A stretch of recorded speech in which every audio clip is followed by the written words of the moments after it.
Hi everyone. I'm new to making videos like this, so please forgive the amazing quality. Also, I'd like to thank a very special guest for taking the time to be with us. Please enjoy.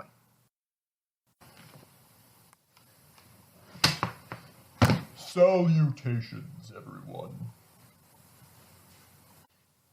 Let's talk about a neat game called Mage the Ascension.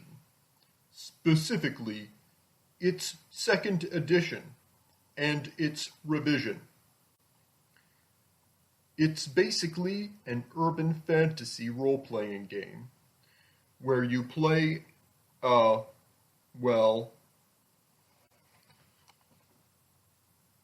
mage. In a darker, grittier, and more gothic version of our world, where collective disbelief in the amazing keeps your powers from working right when others could see it. Yet, it's those very powers which are one of the only things which could save the world. In order to grow in power, you need to progress down a path of magical enlightenment and excellence, overcoming challenges put forth by the sentient magical personality inside you. Your avatar,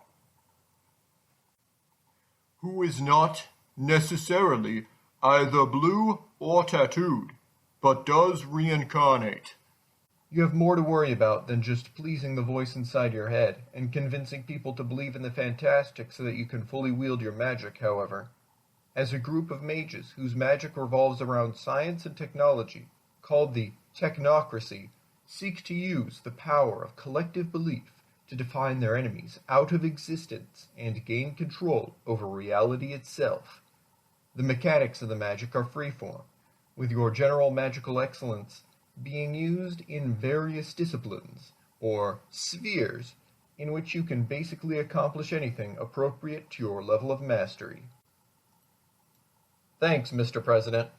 I'll talk about how theme and intent are important in games and media, about how magic works in the game Mage, about some aspects of the setting, and then about how the revised version of Mage reflects the writer's intent. I'll conclude with my closing thoughts. When I'm talking about the game, I'll use you and your character interchangeably because saying you is quicker. Also, I got my copies of the second edition and the revised core books used from a store, but if either sounds interesting after I'm done talking about them, I think they and the 20th edition version are available on DriveThruRPG. My analysis is based only on the core rulebooks for each version, not on any of the other books associated with the line.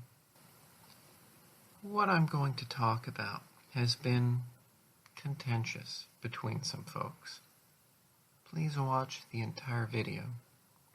Think about what I've said and consider your own opinions on it. Then, if you wish, post a polite, thoughtful, and considerate comment. Between you and me, let's not get hung up on this sort of thing. Instead, take it as a learning experience. Consider the why, the result, and what insights you can take away from what we'll discuss, regardless of what those insights are. If you do that, I'm sure this will at least be a mildly interesting experience. In case of flame war, I've hidden a safe word in the video for people who want to have a thoughtful discussion in the comments. Please enjoy.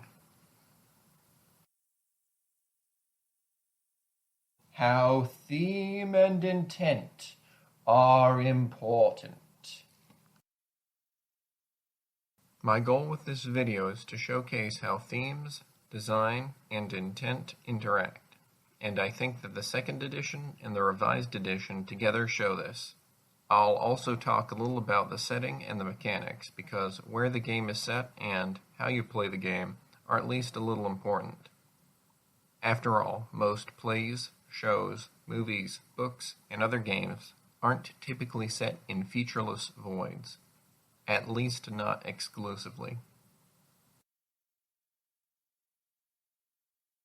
Mage is a tabletop role-playing game, so you and your fellow players can change the setting by just saying, "Hey, instead of wizards hanging out in grungy 90s nightclubs, how about we go visit Innsmouth for a little light-hearted fun?"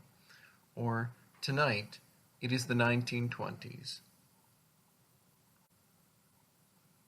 There's still a place and a way that the game is intended to be played, and we can see this in both the second edition book and, more interestingly, its revised edition, and what the writers made the biggest revision to, the setting. How they changed the setting tells us a lot about their intent. Knowing the default setting, where the game is intended to take place, as it were, shows us a little about the design goals of the game and what its themes are supposed to be. Imagine, you're playing the latest Call of Duty, but instead of soldiers or terrorists or robots waging war, you're playing cosplayers, dressed up in all sorts of random costumes, running around a convention center with water guns. Maybe, when your enemies summon dogs, it's huge, vicious beasts that lunge at you, and your only hope is to fend them off with a doggy bone or chew toy lest you be tackled to the ground and licked by the fluffy St. Bernards. The horror. Maybe the helicopter has a t-shirt cannon instead of a machine gun. What about the zombies mode and other things? Who knows? You can leave a comment with your own thoughts and suggestions for what is obviously the ideal future Call of Duty if you want. Point is, the mechanics are exactly the same as your favorite Call of Duty, maybe even better, but the setting and the tone are completely different. You can even imagine a whole slew of thematic additions to that version, such as a high degree of latitude in customizing your player character's appearance with various different costumes. I'll finish this digression by saying that, personally, that game sounds amazing to me, but the experience is going to be a bit different from what you might have been expecting. You could say that the ideas the game's design is inspired and shaped by, its themes, and the creator's intent, are different than your typical first-person shooter.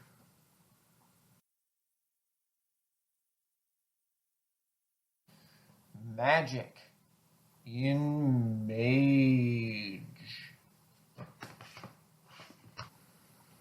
So, now that we have an idea of how theme and intent can influence a game, how does this relate to whatever the topic of this video is?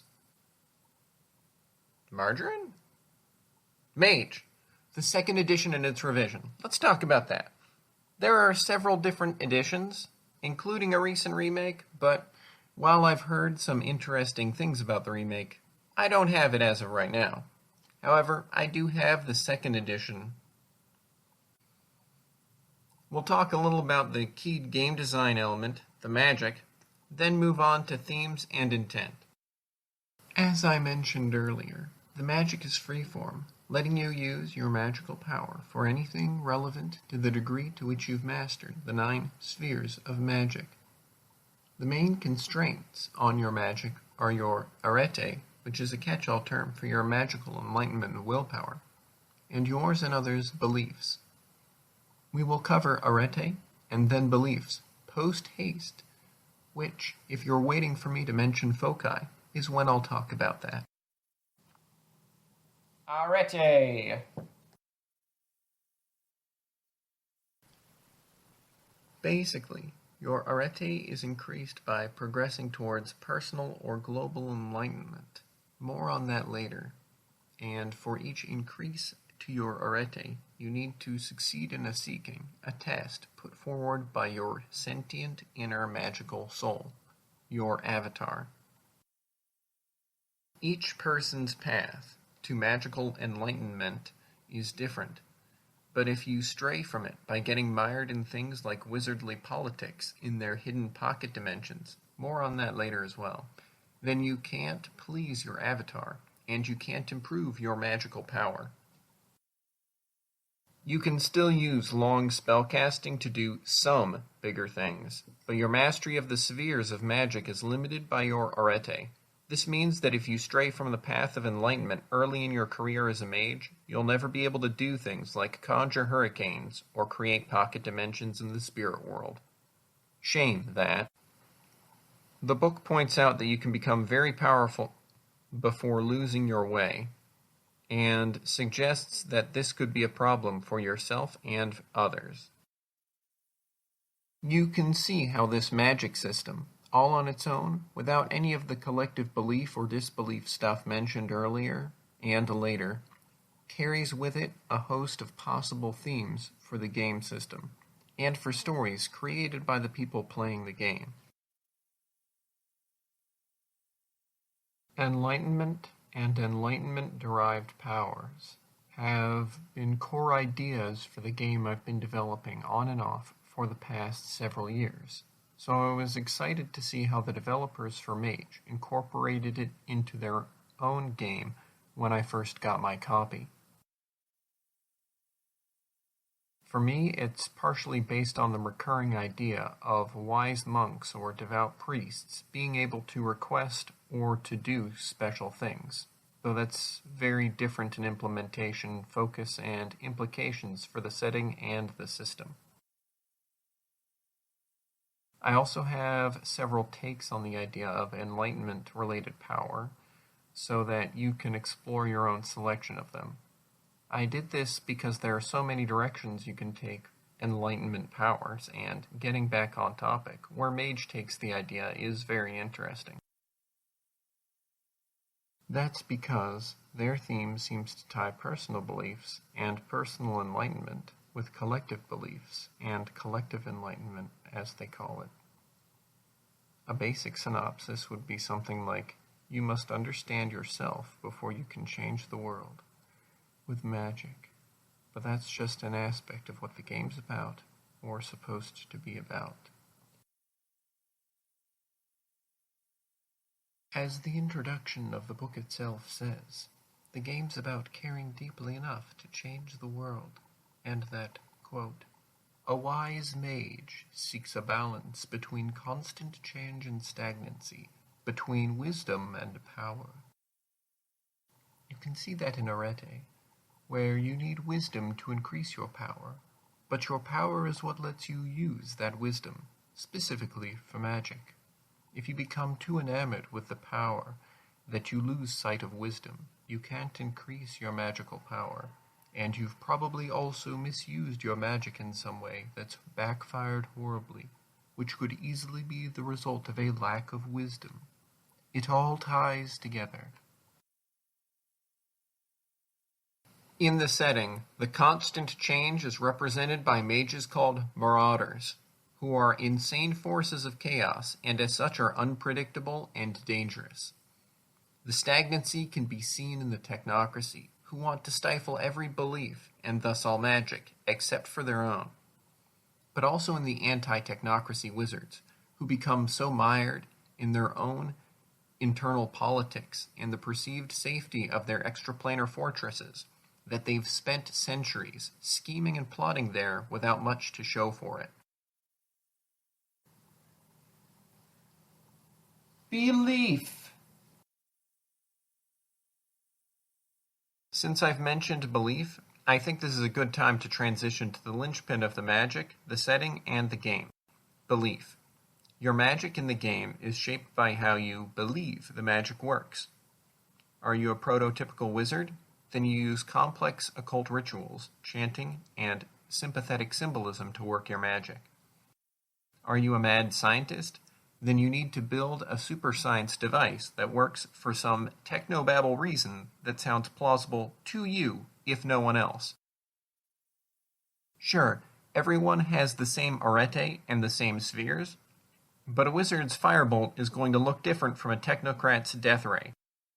One of those you need to buy parts for, and last time I checked, Home Depot doesn't have flux capacitors. For those of you wondering when I would mention foci, or what those are, they're what I just mentioned. The tools you believe you need, or you believe will help you use your magic. Tying back to arete, as your arete increases, you start seeing that all magic is one, and so no longer need to use props for your magic. So you can discard the pentacles and death rays, though they still make your magic easier to use. Since the game is about believing strongly enough to change the world, it makes sense that what you believe has a profound influence on how you change the world through magic. But there's something else which has just as profound of an impact on your magic, if not more of one: collective belief. In the game, only a few people have awakened and can use magic, but everyone has beliefs about how the world works, and those collective beliefs make your magic easier or harder. In a place where beliefs about how reality works align with your own, you can use magic much more casually, but where beliefs are different, such as in an ordinary modern city where most people don't believe you can cast fireballs with chanting and bat guano, then you need to make sure your magic fits with the locals' conception of how reality works. You can try to disguise your magic as normal reality in various ways, and the book calls this coincidental magic, because it looks like coincidence, basically. If you don't disguise your magic, then not only is magic significantly harder for you, but bad things happen. Bad things called paradoxes, because what you're doing is paradoxical to how reality is supposed to work there. You accumulate paradox from badly messing up spells in very bad failures called botches, something painfully likely when magic is difficult, such as when people don't believe in your version of magic. I could talk about the game's dice rolling here, but it's pretty similar to their Vampire the Masquerade game, so I might cover dice then. This is where the global enlightenment I mentioned earlier comes in. The various factions are trying to change collective beliefs about the world and about magic, so that people agree with their version of how reality should work. One last thought before we continue, in case this wasn't clear from my earlier comments. Mad or enlightened scientists also rely on arete and belief for their science, which is also magic. They just believe they're using bleeding-edge science. Ditto for the technocracy. Pocket dimensions and their relation to you. Actually, to theme, their relation to theme. So, together, the mechanisms behind the game's magic seem intended to push you to try to change the world based on your beliefs. Related to this, and returning to the wizards and pocket dimensions thing I mentioned earlier, the group you were assumed to be part of by default, the pro-magic and pro-fantastical group called the Traditions, because it includes multiple magical traditions, get it? Have used nodes, which are natural sources of magical energy, to create pocket dimensions in the spirit world, which both they and the technocracy can magically travel to. Obviously, given what I've just said. These pocket dimensions are convenient places to hang out, since collective disbelief from Earth doesn't reach there. This means you can more easily use magic, so both the Traditions and the technocracy maintain these pocket dimensions. Also, the nodes, as sources of magical energy, are useful for more than just maintaining pocket dimensions, and are highly sought after and hotly contested. The mages, who rely on these nodes to maintain their secluded mystical fortresses and pocket dimensions, need to protect the nodes, which are in the world, which, in case I haven't mentioned it before, is dominated by their bitter enemies, the technocracy, who also want to use the nodes for many different purposes. Mage the Ascension contrasts change and stagnancy, both in the introduction and elsewhere. The book also says that tying into the themes of the game and what the writers wanted or intended for how people to play, stagnancy eventually leads to decay. Yeah, so I personally can't see any way that the mages being dependent on the earthbound nodes to maintain their pocket dimensions of stagnant safety could ever come back to bite the traditions in a way representative of the game's themes and need to balance and avoid overmuch stagnation. None at all. None. But we'll return to this in a moment. See, the spirit world isn't just a completely safe place to put your stuff. Shockingly, considering the franchise is called The World of Darkness, there's also places full of ghosts, evil spirits, and hostile, crazy mages. Some of the crazy mages are the same crazy ones I mentioned before, while others are literally sworn to nebulous yet definitely evil forces that want to destroy the world horribly. And there's all sorts of weird stuff both described and implied there. While it's made clear that the pocket dimensions are secure enough, barring one glaring weakness, the spirit world is a dangerous place which, while currently distant from Mage's Earth, has plenty of parties interested in coming over to the world for a visit. How does that tie into the theme? Well, the game is, as it says, about caring about changing the world, while also being about balancing needs and concerns. Could this all relate to needing to protect humanity, both from the temporal tyranny of the technocracy, and also the cosmic horrors and their diabolical minions in the spirit world?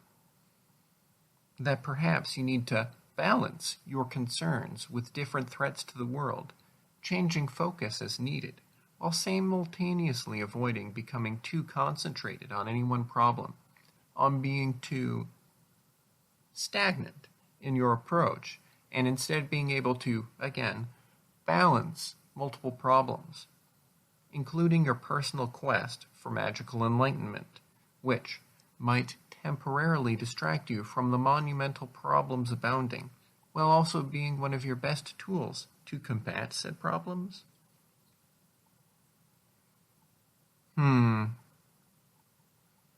I think it might be related to the theme. Revised version. And intent.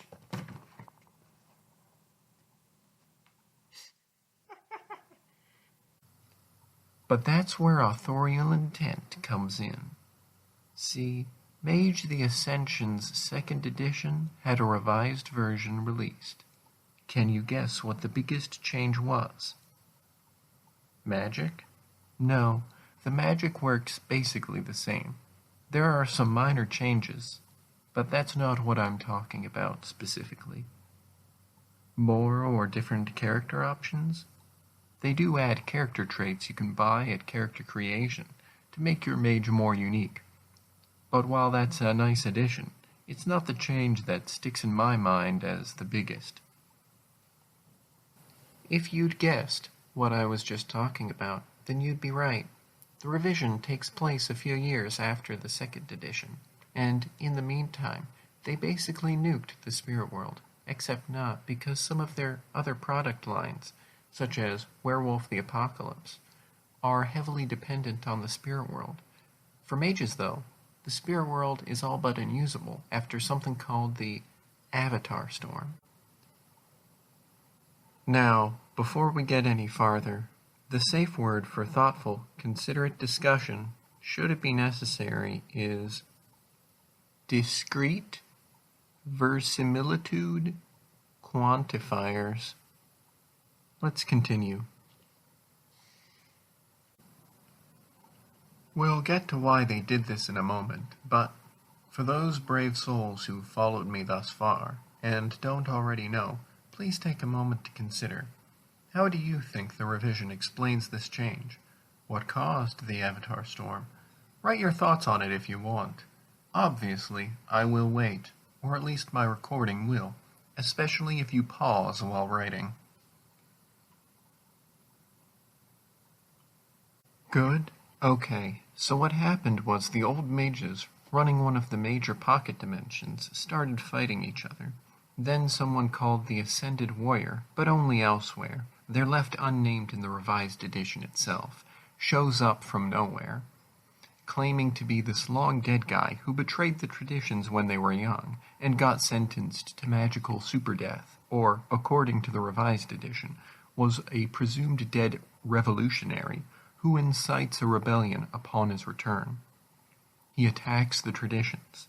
They fight back, and the battle's so big that the Avatar Storm is started, which can kill or seriously injure any mages attempting to enter or exit the spirit world. The revised version of Mage explicitly points out that this barrier is intended to keep mages in their little playground.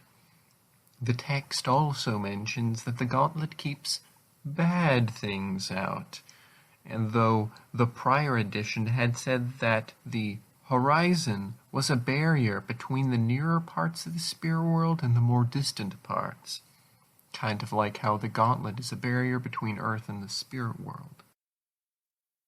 It also stated that supernatural creatures were subject to the forces of disbelief, and thus hurt by the disbelief said to dominate the setting. We could discuss how willing people in real life would be to believe an army of demons invading the earth, and you might have a point there. But this still raises the question of how much of a threat any of the bad things, probably demons, your bog-standard Lovecraftian tentacular horrors or the like, could be, unless their earthly minions have already won by shifting collective belief enough to let the bad things run amok without worry. The way it's portrayed, especially considering the gauntlet acting as a blast door analogy, the threat is primarily confined to the spirit world, unless demonic apocalypse is the angle the players want to tackle. A place that is difficult and painful to get to, and for which there isn't much to go there for, save ruins and lots of bad things that are implied to be very close to the parts of the spirit world that border Earth, and thus are likely to be run across shortly after entering the spirit world. It's like they're trying to establish that you really don't want to go to the spirit world, and even if you do, you want to keep it as short as possible. This can work to heighten tension in certain areas, but my impression was that was already how the deep parts of the spirit world beyond the horizon were already set up. Because you kind of suffocate from it being magical outer space, and it's also full of all of the things that are now in the near spirit world, I guess.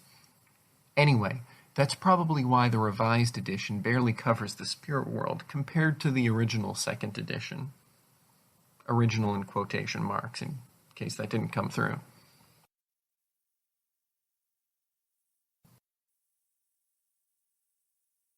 As you might guess, I think they could have achieved the same basic ends in a way that might better fit Mage's themes and what's established. The technocracy could have been used in place of the vaguely identified mage to achieve the same basic outcome, especially since the mage mysteriously disappears. But let's set that aside, because that might have been a story thread they deliberately left hanging for players to explore in their own games.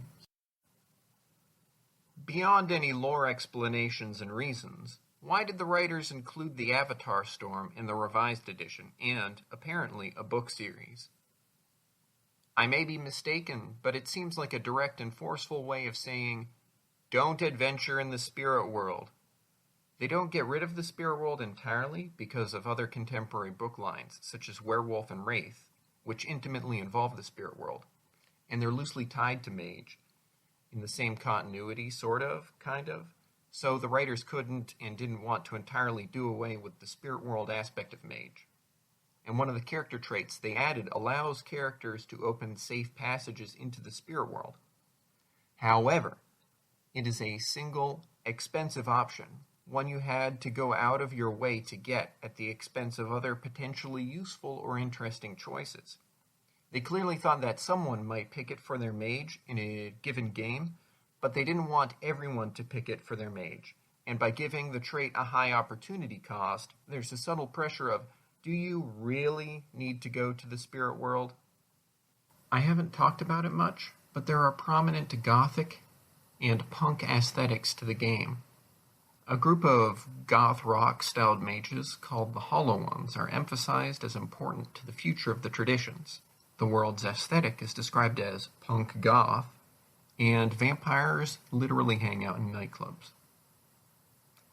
It seems clear to me that a dark, gothic, punk world on the brink of apocalypse is a very major part of what they were aiming for, especially since their series' shared label was The World of Darkness, and the contemporary werewolf game is Werewolf, The Apocalypse. Minor hints like that.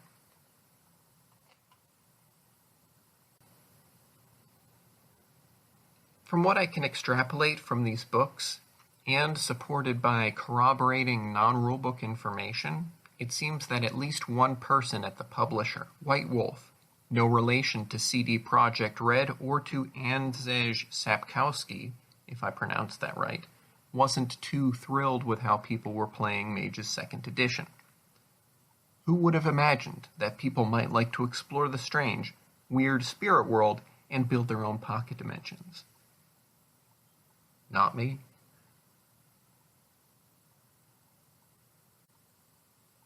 Players who liked building and using their pocket dimensions and exploring the spirit world rather than fighting the technocracy back on Earth were almost, perhaps, focusing on that aspect enough that the person or persons responsible for this creative decision felt that players were overemphasizing that part, unbalancing their focus on the themes of the game, perhaps even stagnating in their perception, which led to decay and destruction of the spirit world aspect of the Mage game.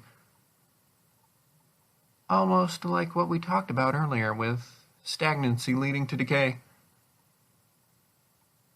It's kind of weird like that, isn't it? Of course, we can also say the inverse, that the deciding party was so attached to how they thought the game should be played, so stagnant, if you will, in their view of how the game should be played, that it led to the decay of that part of the game's setting. It's not really material which, if either of those interpretations you pick, but it's clear that they really wanted their players to focus on the urban fantasy and collective disbelief parts of their game, rather than finding or making a part of the setting where that isn't a problem. If one of those involved wants to give their thoughts on what happened, that'd be great. If not, that's fine. I also think it's fine if people want to amicably discuss the merits or flaws of the decision in a general, what lessons can we take from this kind of way? But I don't think it's worthwhile to get into a heated argument over this sort of thing. At least not in this case. People are generally going to want to do things in a way that they find engaging, and exploring the spirit world seems like an opportunity to explore the game's themes in interesting ways while throwing in opportunities for fantastic adventures and cosmic threats, which the various players may or may not have done in their own games. But again, people are generally going to want to play the game the way they want to. So what ifs? It seems that the writers were trying to patch a bug or exploit that they didn't catch the first time, but I don't know if they needed to. For instance, when I discussed the themes earlier, I think I provided a good case for how the spirit world could be used in the game to emphasize the themes. But it's up to the players, including the one who takes the role of the game master or storyteller, as you'd call it in the World of Darkness games, to pick whether or not to go with the game's themes. Even if the Avatar Storm had totally, apocalyptically sealed the mages out of the spirit world I think that players could have and would have found a way to take the game in directions away from its themes if that's what they'd wanted to do. Or they would have left the game for something else. Obviously, since the game's got a 20th anniversary edition, I imagine that people liked the game enough not to leave it, at least not for a long while. Also, that people are still willing to flame war over it is another indicator that it's close to people's hearts. It sucks, bro. Ignore that. That's not for like people who know the safe word. or if it is, or well, no, actually, it would be for the people who know the safe word, but like it's not really, like not really, but it sucks. It totally sucks, but not really. Anyway, yeah. Let's continue.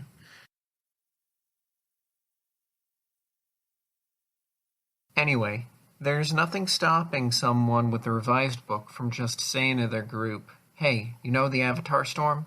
Let's not include that in this game. Mage is based on a rulebook after all. They can omit or alter parts of the game as they see fit with their own house rules. Basically, the issue seems to have been with how people played the game, and the Avatar Storm feels, to me, like it's tacked on specifically to address how people were playing the game, rather than something that feels like an emergent part of the setting. Because, I don't have a problem with the end point, as I've established earlier. It just feels tacked on to me. And it is an interesting design choice because it shows that the creative team had a very specific vision for the game. They really wanted to make sure that people played it that way. And it's interesting to see that there are flame wars over it. Anyway, well, it is interesting, isn't it? To think about what could have been done with it. And, what lessons can we take is something that I think is very interesting to consider for this topic. Because of, just what happened. I don't think I'd have made that creative decision, but I don't know what I'd have done to fix that problem myself. I can understand wanting to make sure that people comprehend the themes and importance of the different parts of the setting.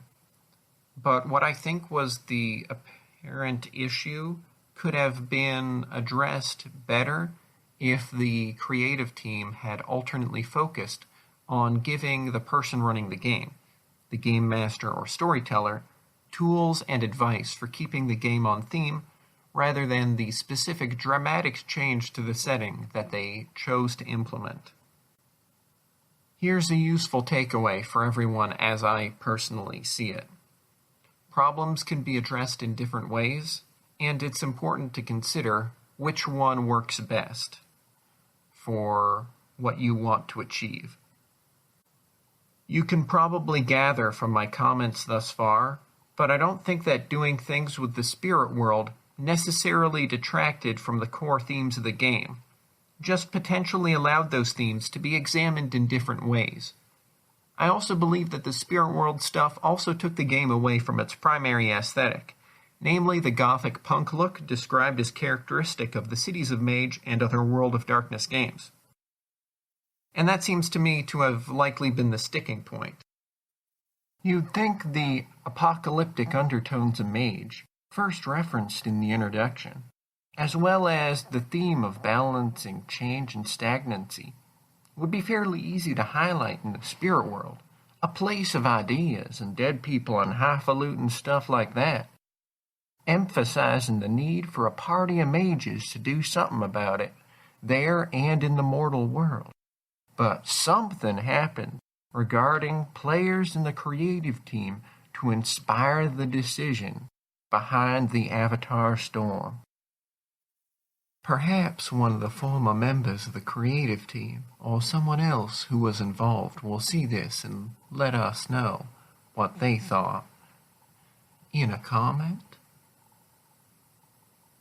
Until and unless they do, however unlikely that is, I'm left trying to parse their rationale based on what I've gathered. They clearly cared very much about how the game was played, especially when compared to how they intended the game to be played. Taking this issue of intended play to computer games, if someone's running their own server of a game you've produced, and they're using mods, such as to give everyone giant heads or something, is that a problem? Maybe for Counter-Strike or Rust, it'd be a bit weird, but I don't know if I'd really call something like that a problem, at least not on its own.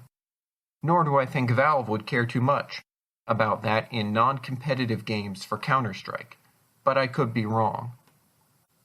That seems to be a philosophical approach to the game's creative design. Mayhap you could even call it an approach to life. In fact, the various groups of mages and technocrats are in conflict because how they believe magic and the world should work. Almost like what happened with the revised edition reflects some of the themes and ideas of the game. Get it? The theme's broad and easily applicable, so I wouldn't be hard-pressed to find a dozen different ways to draw parallels between the game's themes and whatever inane thing I happen to be discussing. So, I was doing the laundry, like I do every Saturday. Just like the themes of Mage.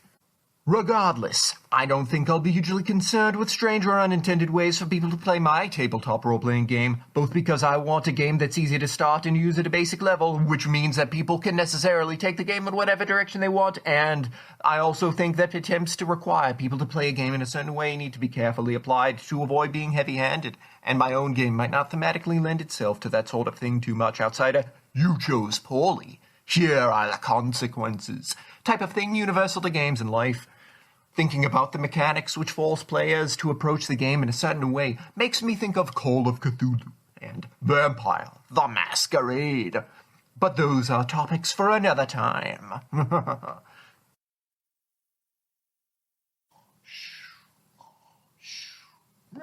Closing thoughts.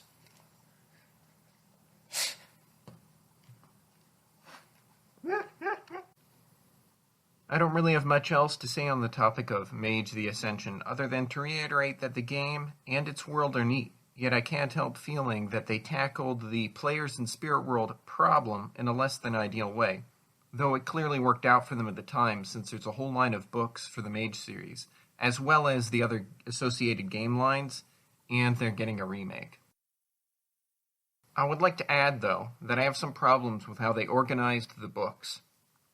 I had to practically do a brute force search for the kinds of information I was looking for, even after reading through the book and consulting the table of contents. As far as I could find, they didn't explicitly name the Avatar Storm inside the revised book, except for in the text of the Storm Warden perk, and the book's tables of contents and indices were surprisingly unhelpful. I did think that the little scenes the writers put at the beginnings of the books and of every chapter were neat, but some felt like they went on a bit long for my taste, at least regarding what they covered. Aside from that, game was neat, books was neat. It isn't really a game you can just jump into, so far as I can tell. It's the kind of game that invites, possibly even requires, you to read through the options to get an idea of what the choices even are, and what the pitfalls in designing particular character concepts are, because you can certainly make bad decisions when creating a character, and you won't even know you've done so unless you've read through the book. Maybe not even then.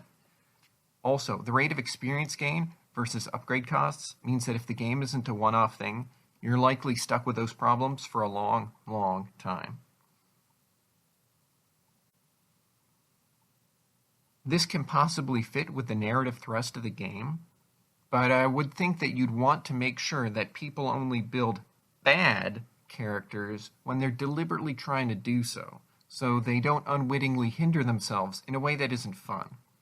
The players and the game master can agree to revise characters after the fact if they run into these kinds of problems, but this isn't exactly in the rules themselves, and it slows things down. and puts an onus on the game master to go through everything, even more than they are already needing to, in order to help players construct decent characters ahead of time and retroactively alter them after unwanted problems arise, which slows everything down and kind of takes you out of the moment, right? Also, with a game that has such a big emphasis on narrative and story, and that has the person running the game being called the storyteller, the dice interactions seem pretty intricate, and you can end up using quite a few at once. That's not a criticism, but rather the opening to a question directed at anyone who is involved in the creative process. Did you ever consider doing a game that was basically just narrative and player character drama, like Amber? Which might have better supported the heavily story angle you were going for. You wouldn't even necessarily have needed to change much about the character design rules compared to what you actually went with. Just strip the dice out and use some straightforward diceless mechanic. It seems many people interested in role-playing games are used to them having dice, and we are talking about the second edition, meaning that players of previous editions would have already been expecting lots of dice. Thus, incorporating dice in the game does make sense, even if you don't really intend for them to be the primary focus of how people play the game. But dice, as opposed to one's rating, are so thoroughly incorporated in all aspects of the system that they really seem like they're intended to be an integral part of how people play the game, rather than just a means of facilitating the narrative elements. Therefore, I'd appreciate learning the reasoning behind this game design decision from someone involved. Thank you ahead of time. As a general message to everyone who's watching this, if you're familiar with the game, then I imagine you have some thoughts of your own on it. Feel free to post thoughtful, considered, and respectful comments below. Also, if you'd like me to talk about something while Daredevil provides invaluable assistance, or would like to see more of Daredevil while I talk over him, please let me know in the comments. Finally, we have, to quote a YouTuber, the value extraction portion of the video. As you may have heard, I've tried various modes of speaking during the video. Let me know which one you liked best.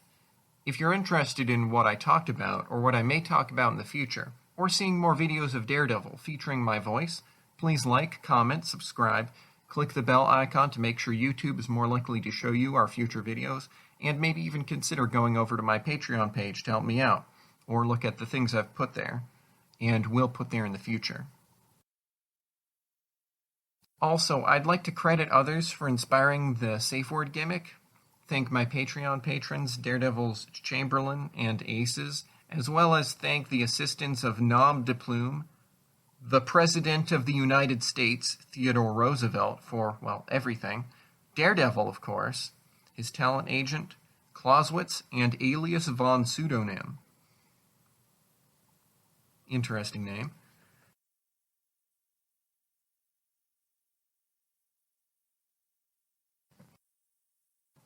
Goodbye.